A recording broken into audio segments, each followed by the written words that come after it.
Good evening. Dozens of families tonight are desperate to find help for their children after an Albuquerque facility announced its closing. Parents tell us it is one of the only facilities of its kind left in the state right now, and they're left wondering what to do next. News 13's Jamie Seymour joins us with the latest. While some children in Bernalillo Academy are in the care of the state, others are there because they need professional help that their parents can't provide. When he was around 4 years old, Alan Brown's son started showing signs of nonverbal autism. When the child's mom died a couple years later, the question of specialized care came into the picture. There was both of us. She could take care of him while I worked.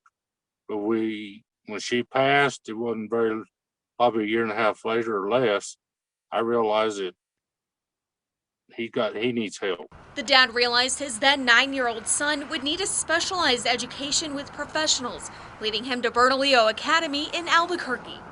The facility provides 24/7 education and care for children with severe cases of autism, as well as at-risk kids who may have behavioral disorders, and Brown says it's working. First month, I seen stuff happen that I never could have got done. Brown says it came as a huge blow when the academy suddenly called parents last month to say it's shutting down with an unclear reason as to why. All the kids got to be somewhere by the 22nd of December.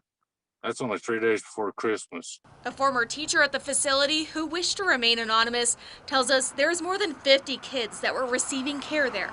He says some of them, ranging from elementary age to 20 years old, have been there up to 8 years and are being transferred to facilities out of state, while others don't know where they'll end up. I don't know what I'm going to do.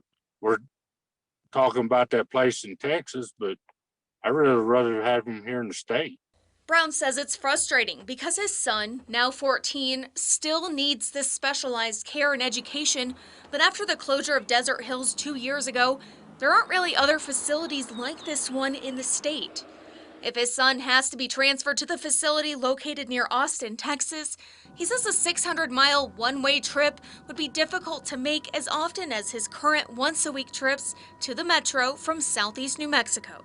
We're going to have autistic kids. We're going to have kids that's got other mental problems or things like that. You're going to have kids coming from broke homes and needs a little bit of help. In the future, what are we going to do? We've made multiple attempts to get in touch with Bernalillo Academy about the closing plans.